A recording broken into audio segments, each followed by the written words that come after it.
Yan, ganyan. Challenge yan. I-on nyo lahat. Ganyan, no? MDL, Night Ranger, underlights, busina, passing light. Tapos, i-hazard nyo, on nyo headlight, high beam nyo. Tingnan nyo yung reading sa inyo. Pag yan bumagsak ng 11, hilain mo na lang pataas. Baka mahatak nyo pa.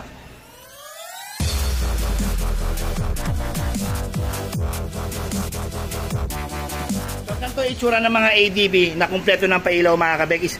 Ito yung literal na one relay setup power appliance. So, demo natin, no, kabekis. So, ito yung MDL nya. High, low, passing. Kasama yung headlight. Pangalawang switch, underlights. Ayan. Hanggang harap. Power up. At ito yung sa busina. Passing. Okay. MDL, low. Patay. So, ito po yung sa TDD nya.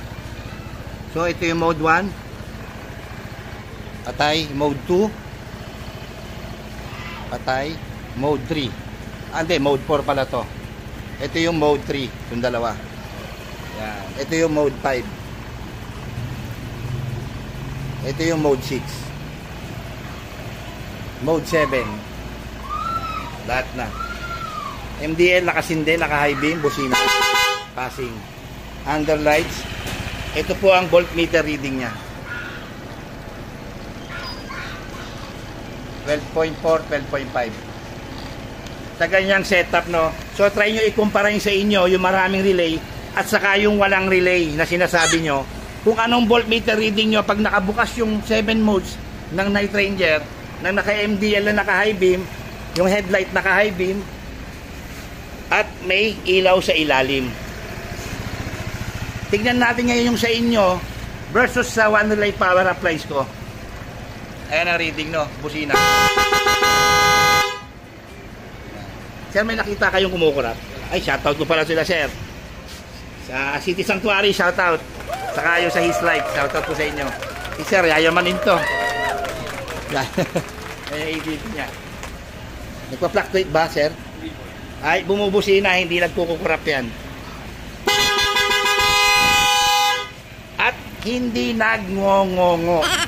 Pagka ganyan niya yung iba yung wala na, ngumongongo na. Ay, na-reading, ha? Lights on lahat. So, tignan nyo sa inyo, yung mahilig sa mga pailaw, yung na mahilig sa mga promo na ikimura, tignan nyo yung wiring ng quality na pagkaka-lights installation nyo versus sa ganito. E, buksan natin hazard pala, hindi nag-hazard eh. Yan. Yan, ganyan. Challenge yan. I-on nyo lahat, ganyan, no? MDL, Night Ranger, underlights, busina, passing light. Tapos i-hazard nyo, on nyo headlight, high beam nyo. Tingnan nyo yung reading sa inyo. Pag yan bumagsak ng 11, hilain mo na lang pataas. Baka mahatak nyo pa. So ito yung video, yung tutorial, paano gawin tong power appliance.